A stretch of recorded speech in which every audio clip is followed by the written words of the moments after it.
بسم اللہ الرحمن الرحیم ان الصفا والمروۃ من شعائر اللہ، بے شک صفا اور مروہ اللہ تعالیٰ کی نشانیوں میں سے ہیں۔ یہ دو پہاڑیاں آج بھی مکے کے اندر موجود ہیں، اور حج اور عمرے کے دوران جب بھی سعی کی جاتی ہے تو صفا مروہ کے درمیان 7 چکر کاٹے جاتے ہیں۔ یعنی آپ صفا سے سٹارٹ کر کے مروہ تک آتے ہیں تو وہ ایک بنتا ہے، پھر مروہ سے واپس صفا آتے ہیں تو دوسرا، اس طریقے سے 7 بن جاتے ہیں۔ اور مشرکین عرب کے ہاں چونکہ جو ابراہیمی طریقہ تھا حج کا وہ ٹوٹی پھوٹی فارم میں موجود تھا، تو وہ بھی صفا مروہ کی صحیح کیا کرتے تھے۔ جب بعد میں لوگ مسلمان ہوئے اور اسی طریقے سے انصار مدینہ جنہوں نے اسلام قبول کیا، تو وہ ریلیکٹنٹ تھے اس حوالے سے کہ وہ صفا مروہ اس وقت بتوں کی نشانیاں بھی بنی ہوئی تھی، تو ان کے دل میں یہ قلق تھا کہ شاید یہ صرف پیورلی مشرکین عرب کی رسومات ہیں، ان کا آسمانی دین کے ساتھ کوئی تعلق نہیں ہے۔ تو اللہ تعالیٰ نے ان کا وسوسہ سیٹل کیا کہ ایسا نہیں ہے کہ جو کچھ بھی مشرکین عرب کر رہے ہیں وہ سب کچھ ہی غلط ہے، بلکہ صفا اور مروہ اللہ کی نشانیوں میں سے ہے۔ اور اس کی ڈیٹیل ہمیں جو ہے وہ صحیح بخاری کے اندر تو اتنی تفصیل سے نہیں ملتا، لیکن اگر آپ تورات دیکھیں تو اس میں آپ کو ڈیٹیل ملے گی کہ جو سیدہ ہاجر تھیں، یہ ہاجرہ لفظ غلط ہے، یہ لفظ ہے ہاجر۔ سیدنا ابراہیم علیہ السلام کی جو دوسری بیوی تھی جن سے اسماعیل علیہ السلام پیدا ہوئے، انہوں نے یعنی اپنے بچے کے غم کے اندر صفا سے لے کے مروہ تک ان کے لیے پانی جب تلاش کیا اور کئی ایک چکر کاٹے، اور پھر اللہ تعالیٰ نے حضرت اسماعیل علیہ السلام کے پاس ایک پانی کا چشمہ جاری کر دیا، تو اسی کو زمزم کہا گیا۔ اور زمزم کا لفظ استعمال کیا سیدہ ہاجر رضی اللہ تعالیٰ عنہا و سلام اللہ علیہا نے۔ اس کا مطلب ہے یعنی رک جا، ٹھہر جا۔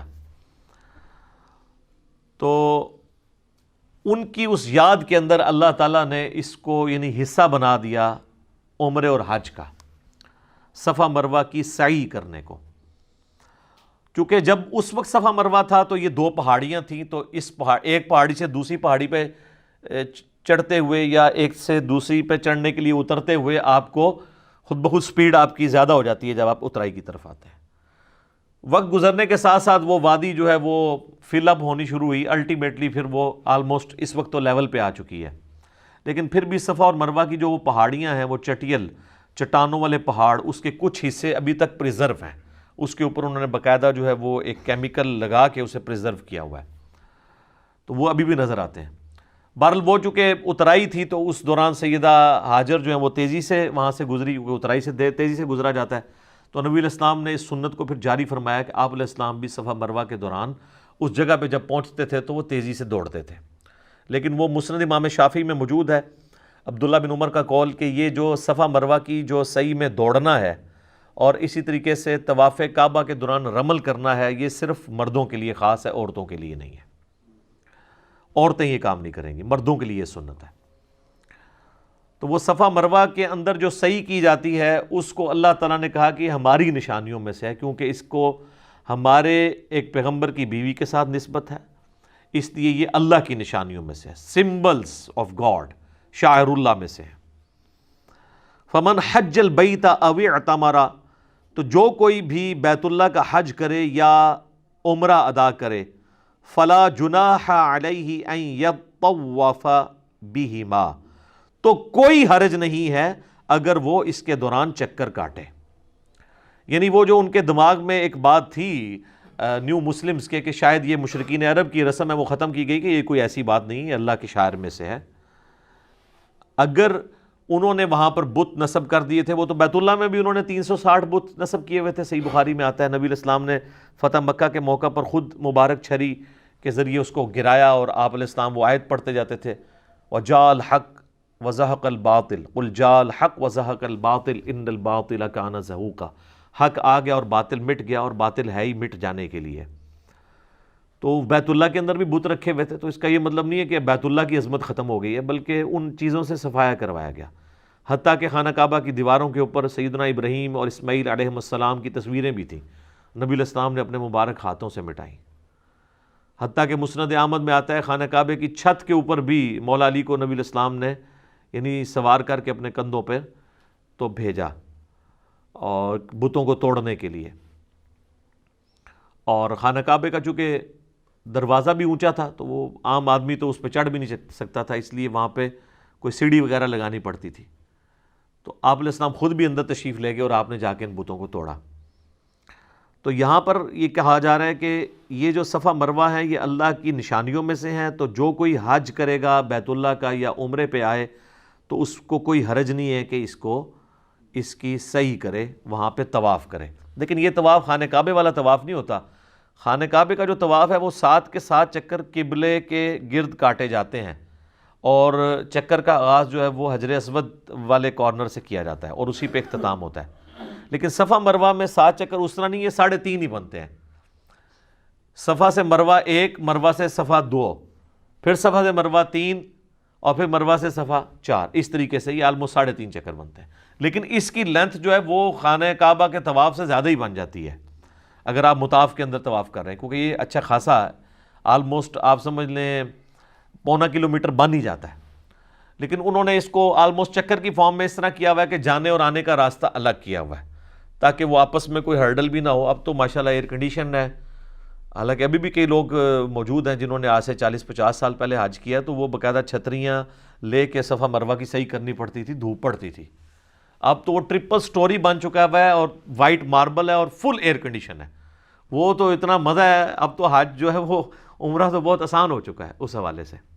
اچھا، اس آیت کے کانٹیکسٹ میں صحیح بخاری میں ایک حدیث ہے کہ ایک تابعی آتا ہے سیدہ عائشہ کے پاس اور آ کے کہتا ہے کہ یہ جو صفا مروہ کی صحیح ہے یہ کوئی ضروری نہیں ہے، مجھے تو یہی لگا قرآن پڑھنے سے، کیونکہ اللہ تعالیٰ ہمارا کوئی حرج نہیں اگر تم صفا اور مروہ کی صحیح کر لو. تو اما عائشہ نے کہا کہ تم نے یہ رزلٹ کیوں نکالا؟ انہوں نے کہا کہ جب یہ کہا جا رہا ہے کوئی حرج نہیں کر لو تو اس کا مطلب ہے نہ کرو تب بھی کوئی حرج نہیں. تو انہوں نے کہا یہ حرج نہیں کرنے میں اس سے اللہ تعالیٰ نے ایڈریس کیا ہے ان نیو مسلمز کو جو یہ سمجھتے تھے کہ یہ شاید مشرکین عرب کی نشانی ہے. تو اللہ تعالیٰ کہہ رہا ہے کوئی حرج نہیں ہے، کرو. اور پھر اما عائشہ نے کہا کہ اگر اللہ تعالیٰ نے یہ کہنا ہوتا نا کہ یہ اوبلیگیٹری نہیں ہے تو اللہ تعالیٰ کہتا کہ نہ کرو تو کوئی حرج نہیں ہے. ٹھیک ہے، تو اس سے یہ بات پتہ چلی کہ یعنی صحابہ کرام نبی علیہ السلام سے فرسٹ ہینڈ نالج حاصل کرتے تھے اور قرآن پاک کی آیات کو وہ من ون اس طریقے سے سمجھا دیتے تھے، تابعین تک انہوں نے پیغام پہنچایا ہے. تو یہ قرآن و سنت میں سے جو صحابہ کرام نے تعلیمات ہمیں دی ہیں نبی صلی اللہ علیہ وآلہ وسلم کی تعلیمات کو سمجھ کے، اس کو اگر آپ فالو کریں گے تو پھر آپ ڈی ٹریک نہیں ہوں گے. ادروائز اگر آپ اس کو اپنے اعتبار سے دیکھنا شروع کریں گے تو پھر معاملات خراب ہوں گے. یہ تو تابعی کی بات ہے کہ انہوں نے غلط فہم لیا اس کا. ایک صحابی کے بارے میں بھی آتا ہے بخاری مسلم دونوں میں، سورۃ البقرہ کی آیت نمبر 185 آنورڈ جو رمضان کا ذکر ہے، جس میں کہ جب تک سفید ڈورا کالے سے ممتاز نہ ہو جائے اس وقت تک کھاتے پیتے رہو. تو انہوں نے اپنے تکیے کے نیچے سفید اور کالے رنگ کے 2 دھاگے رکھ لیے ہوئے تھے اور وہ اندھیرے میں چیک کرتے رہتے تھے. جب تک وہ دونوں کا رنگ ایک دوسرے سے ممتاز نہیں ہوتا تھا اس وقت سحری کرتے تھے. نبی علیہ السلام کے تک یہ جب بات پہنچی تو آپ علیہ السلام فرمایا کہ تیرا تکیہ تو بہت بڑا ہے کہ آسمان کے ڈورے بھی اس کے نیچے آ جاتے ہیں. آپ فرمایا اس سے مراد آسمان کے ڈورے ہیں. تو صحابہ کرام علیہم رضوان بھی بعض اوقات قرآن و سنت کی تعلیمات سے کچھ باتوں میں دوسرا مطلب بھی سمجھ لیتے تھے، کیونکہ بعض چیزیں ظاہری الفاظ کے ساتھ ہوتی تھیں، بعض جو ہے محاورتاً ہوتی تھی. لیکن یہ کہیں نہیں قرآن و سنت میں آتا ہے کہ نہ کوئی بات ترجمے میں بیٹھ رہی ہو نہ محاورے میں کوئی گل وچ کوئی اور ہی نکال لی جائے. یہ کام کہیں بھی نہیں ہوتا، کیونکہ اہل تصوف کا یہ کہنا ہے کہ جو ظاہری الفاظ ہیں ان کو فالو نہیں کرنا ہوتا، باطنی الفاظ کو دیکھنا ہوتا ہے، اس کے اندر جو چھپے میں، اور ان کے باطنی الفاظ بالکل اس کے الٹ ہوتے ہیں. یہاں پہ جتنی بھی مثالیں الٹ نہیں نکل رہی، 2 فارمز بنتی تھی ان میں سے ایک آ گئی. یعنی کہا جائے کہ سفید اور کالے ڈورے کو الگ کرو تو ظاہر ہے کہ ایک ڈورا یہ ہو سکتا تھا کہ 2 دھاگے ہوتے سفید اور کالے اور دوسرے آسمان کے. یہ تو نہیں ہے کہ اس سے کوئی اور ریزن نکال لیا انہوں نے کہ سورج جو ہے وہ جب نصف النہار تک پہنچ جائے اس وقت تک کھاتے پیتے رہو. یہ تو رزلٹ نہیں نکلتا اس میں سے. صوفیاء اسی قسم کے رزلٹ نکالتے ہیں، کیونکہ وہ ایاک نعبد و ایاک نستعین سے بابوں کو پکارنا بھی نکال لیتے ہیں، بالکل اپوزٹ. ادھر بھی آپ دیکھ لیں کہ اگر اس صحابی نے یہ رزلٹ نکالا کہ کوئی حرج نہیں اگر صفا و مروہ کی صحیح کر لو، تو یہ رزلٹ بھی بن سکتا تھا کہ اللہ طرف ہمارا کہ کر لو تو کوئی حرج نہیں ہے، تو امپلائڈ ہے نہ کرو تو کوئی حرج نہیں ہے۔ یہ تو نہیں ہے کہ بھئی اس پہ کوئی یہ رزلٹ نکال لے کہ صفا مروہ کی صحیح کرنا حرام ہے، یہ تو رزلٹ نہیں نکلے گا، دونوں طرف نکل آتا ہے۔ اس اعتبار سے بھی کہ اگر کوئی کر لیتا ہے تو کوئی حرج نہیں، کوئی نہیں کرتا تو کوئی حرج نہیں۔ لیکن سیدہ عائشہ نے کہا یہ حرج سے مراد وہ والا حرج تھا، یہ کرنا ضروری ہے، تو یہ معنی بھی بن سکتا تھا۔ یہ لوگ بالکل اپوزٹ مطلب نکالتے ہیں اور کہتے ہیں باطنی الفاظ ہوتے ہیں۔ قرآن و سنت میں نبی علیہ السلام نے جو صحابہ کرام کے ذریعے تعلیمات امت تک پہنچائی ہیں، اگر کہیں پہ کنفلکٹ آئے گا تو ان کے اقوال کی روشنی میں دیکھا جائے گا، نہ کہ بزرگ بابوں کے۔ اب اگر کوئی کہے کہ جی صحابہ کرام کا ہم نے فارم نہیں دیکھنا، ہم نے اپنے بزرگوں کا، اپنے علماء کا، اپنے پیروں کا، اپنے صوفیاء کا، اپنے مفسرین کا، اپنے جو ہے وہ ائمہ کا دیکھنا ہے، اور نبی علیہ السلام کو، صحابہ کو اور اہل بیت کو چھوڑ دینا ہے، تو پھر اس کا مطلب ہے جن کے پاس فرسٹ ہینڈ نالج تھا وہ تو آپ کو سپورٹ نہیں کر رہے۔ پھر آپ بالکل آپ کو ٹھیک کہہ رہے ہیں نا، کیا کہ مرنے سے پہلے ہے مسلمان کر لے اس پہ غور، کتابوں کا خدا اور ہے، بابوں کا خدا اور، صحابہ کا خدا اور ہے، بابوں کا خدا اور، اہل بیت کا خدا اور ہے، بابوں کا خدا اور کتابوں کا جہاں اور ہے، اور بابوں کا اپنا ہی ایک جہاں اور ہے، وکھرے اپنے جہاں میں ایک جہاں اور ہوتا ہے۔ ٹھیک ہو گیا جی۔ تو یہ اس بات کا ثبوت ہے کہ صحابہ کے فہم کے ساتھ ہم نے کتاب و سنت کو لے کے چلنا ہے۔ وَمَن تَطَوَّعَ خَيْرًا، اور جو کوئی خوشی سے نیکی کماتا ہے تو فَإِنَّ اللَّهَ شَاكِرٌ عَلِيمٌ، تو بے شک اللہ تعالیٰ بڑا قدردان ہے، علم والا ہے۔ یعنی صفا مروہ کی صحیح کرنا سنت ابراہیمی بھی ہے اور ثواب کا کام بھی ہے۔ اب میرے بھائیوں بڑی امپورٹنٹ آیت آ رہی ہے، سورۃ البقرہ کی آیت نمبر 159۔ یہ ہم نے اپنے کربلا والے ریسرچ پیپر پہ ٹائٹل پیج کے اوپر لگائی ہے کہ اللہ تبارک و تعالیٰ نے یہود و نصارہ کو اس بات کے اوپر گرفت کی ہے کہ یہ لوگ اپنی کتابوں میں آئے ہوئے حق کو چھپاتے تھے، اور ظاہر ہے اس میں جو گرفت ہے وہ علماء پہ ہے کہ وہ اپنی پبلک تک وہ بات نہیں پہنچنے دیتے تھے۔ تعویل خاص کے اعتبار سے تو اس سے مراد وہ پروفیسیز ہیں، وہ پیش گوئیاں ہیں جو اگلی الہامی کتابوں میں اللہ کے محبوب صلی اللہ علیہ وآلہ وسلم کے بارے میں موجود تھیں کہ پیغمبر آخر الزماں آئیں گے صلی اللہ علیہ وآلہ وسلم۔ ایون آج کے بھی جو اولڈ ٹیسٹمنٹ اور نیو ٹیسٹمنٹ میں وہ پروفیسیز موجود ہیں۔ میں نے کچھ کا ذکر تعارف قرآن والے جو 6 لیکچرز تھے ان کے اندر کیا ہے، آج میں اس ڈیٹیل میں نہیں جاتا۔ اصل میں اس یونیورسل ٹروتھ کو سمجھیں کہ اللہ تعالیٰ کو اس معاملے میں کتنا غصہ آتا ہے، جلال آتا ہے ان لوگوں پر جو لوگوں سے حق چھپاتے ہیں، چاہے وہ اس کو کوئی بھی نام دیں کہ جی وہ امت کے وسیع تر مفاد میں کیا جا رہا ہے۔ میرے بھائی انڈیا، پاکستان، بنگلہ دیش میں لوگوں نے امت کے وسیع تر مفاد میں ہی بخاری مسلم کی رفع الیدین والی حدیثیں چھپائی ہوئی تھی، کیونکہ وہ کہتے تھے یہاں پہ بابوں نے آ کے آلریڈی فقہ حنفی کو اسٹیبلش کر دیا ہے۔ اب اگر ہم بخاری مسلم سے نماز کا طریقہ بتائیں گے تو جب بنیادی رکن نماز ہی چیلنج ہو جائے گی تو وہ کہیں گے یہ تمہارے بزرگ ہمیں کیا کروا کے گئے ہیں، تو بہتر یہ ہے کہ اس کا ترجمہ ہی نہ کرو، اور اگر ترجمہ کرنا بھی ہے عوام الناس کے ہاتھ میں نہ لگنے دو۔ اور وہ اب آپ دیکھ لیں رزلٹ کہ جب ترجمہ ہوا ہے 1920 میں، تو اب یہ 2020 آلموسٹ 100 سال ہوئے ہیں، تو ہر معاملہ تلپٹ ہو گیا ہے۔ یعنی فقہ حنفی اور ان کے علماء اور ان کے بزرگ اور ان کی کٹر فالوئنگ جو بھی ہے وہ بھی منہ چھپاتے پھر رہے ہیں، اور حتیٰ کہ یہ حال ہو گیا کہ ان کی اپنی نسلیں جو ہیں وہ ریورٹ ہو رہی ہیں۔ ہم سے تو سارے لوگ رابطہ کرتے ہیں خاندانی طور پہ، جو لوگ یعنی علماء دیوبند یا بریلوی علماء کی اولادوں میں سے ہیں، اس خاندان سے تعلق رکھنے والے لوگ ہیں، وہ ریورٹ ہو رہے ہیں کہ یار یہ ہمارے لوگ کیا کہانیاں کروا کے گئے ہیں۔ تو پوری نیک نیتی کے ساتھ انہوں نے آپ کے ساتھ جو کام ڈالا تھا نا، وہ اپنی زوم میں بالکل ٹھیک ڈالا تھا، اپنے زوم میں۔ ہاں قرآن کے روح سے تو وہ لعنت کے مستحق ہوئے ہیں اس سچ کو چھپا کے۔ اس کے ثبوت میں یہ آیت ہے، فرمایا ان الصفا والمروہ من شعائر اللہ، یہ بھی اللہ کے شاعر میں سے ہے۔ شاعر کسے کہتے ہیں؟ وہ چیز جو شعور بخشے۔